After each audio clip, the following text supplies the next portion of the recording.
బాబు గారి అఖండ 2 సినిమా కోసం ఒక కళ్ళన్ని కాయలు కాచే విధంగా వెయిట్ చేసిన ఇన్ని రోజులు అది సినిమా పోస్ట్ పోన్ అని ఫ్యాన్స్ అందరూ కూడా బాధపడుతున్నారు.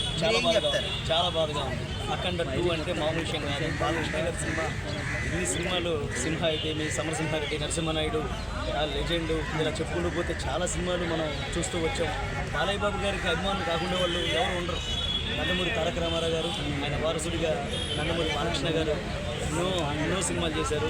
అయితే ఈ అఖండ 2 అనే దాని మీద చాలా అంచనాలకు మించి ఎక్స్పెక్టేషన్స్ తెలుగు వాళ్ళు, ప్రేక్షక దేవుళ్ళు అందరూ కూడా పెట్టుకున్నారు. ఆయన అభిమానులుగా మేము కూడా చాలా సినిమా ఎప్పుడెప్పుడు వస్తుందని చూస్తున్నాం. కానీ అన్ఎక్స్పెక్టెడ్గా ఏదో పర్సనల్ ఇష్యూ, అది అన్నగారిని ఆపలేవు. అలాంటి ఇష్యూస్ అన్నీ కూడా ఆయన అనేసి అటు ఊసేస్తాడు. సో ఎంతైతే ఉత్సాహంతో అఖండ 2 మనకి ప్రమోషన్ వైజ్ కూడా చాలా బాగా చేశారు. ఎంతైతే మనకి ఆగిందో అంతకి డబుల్ రెట్టింపుతో మళ్ళీ అఖండ 2 మళ్ళీ రిలీజ్కి వాళ్ళు డేటు అనౌన్స్మెంట్ చేయబోతున్నారు. ఇతర హీరోల ఫ్యాన్స్ అందరూ కూడా మీరు ఇంత హైప్ ఇచ్చారు కదా నెల రోజుల నుంచి కూడా, మరి టైంకి రిలీజ్ చేసుకోలేకపోయారనే విధంగా వెక్కిరింపులుగా మాట్లాడుతున్నారు. వాళ్ళకి ఏం చెప్తారు? అందరూ హీరోలు బాగుండాలి. వాళ్ళు బాగుంటేనే సినిమా ఇండస్ట్రీ కొన్ని వందల వేల మంది దీని మీద బతుకుతున్నాం. అందరు హీరోలు కూడా బాగుండాలి. ఎందుకంటే నేను కూడా ఒక సగటు ఆర్టిస్ట్ని కాబట్టి. సో అందరు హీరోలు ఒక ఎత్తు, బాలయ్య బాబు గారికి పోటీ అలాంటి ఆయన పట్టించుకోరు. ఎందుకంటే ఆయన అభిమానించే వాళ్ళు ఆయన సినిమా చూసి సంతోషపడాలనేది ఆయన కోరిక. సో ఆయనకి నేను ఇలా చేస్తాను, అలా చేస్తాను, నాతో వీళ్ళు పోటీ, నాకు వాళ్ళ పోటీ అని బాలయ్య బాబు గారు ఎప్పుడూ అలాంటివి పెట్టుకోరు. సో ఆయనే పోటీ.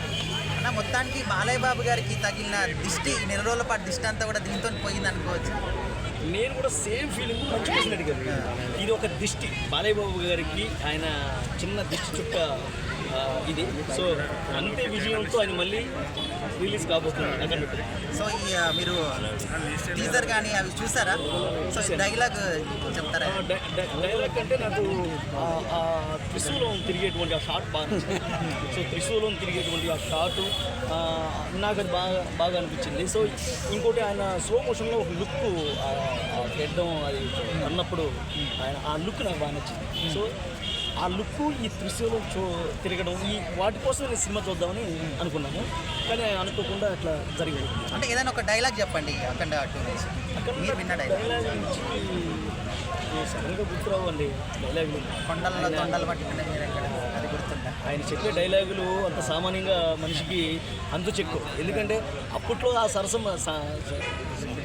సమరసింహారెడ్డి, ఆ నరసింహనాయుడు అవి అంటే మనకు కొంచెం తెలుసు. సరే ఏదో ఒక డైలాగ్ చెప్పండి బాలయ్య బాబు. సో బాలయ్య బాబు గారి సినిమా నాకు బాగా ఇష్టం కాబట్టి ఆయన సినిమాలో నుంచి టైం నువ్వు చెప్తావా, నన్ను చెప్పమంటావా, ప్లేస్ నువ్వు చెప్తావా, నన్ను చెప్పమంటావా, కత్తుతో కాదురా కంటి చూపుతో చంపేస్తా. ఓ సో ఈ డైలాగు నరసింహనాయుడు. తర్వాత భగవంత్ కేసరిలో సమయం లేదు మిత్రమా, రణమా శరణమా, దొరికిన వాడిని తరుముదాం, ఏదేమైనా దేశం మేసం తిప్పుదాం. వస్తావా, చూస్తావా? సో మన సినిమా పోస్ట్ పోన్ అవ్వడం అనేది ఇది మామూలు విషయం కాదు. సో దానిని మనం ఎప్పుడు కూడా పట్టించుకో. మన సినిమా అంతే ఉత్సాహంతో మళ్ళీ మీ ముందుకు రాబోతున్నాం. చరిత్ర ఎవరు తొక్కలేరు, మేము వస్తాం ముందుకి. Thank you.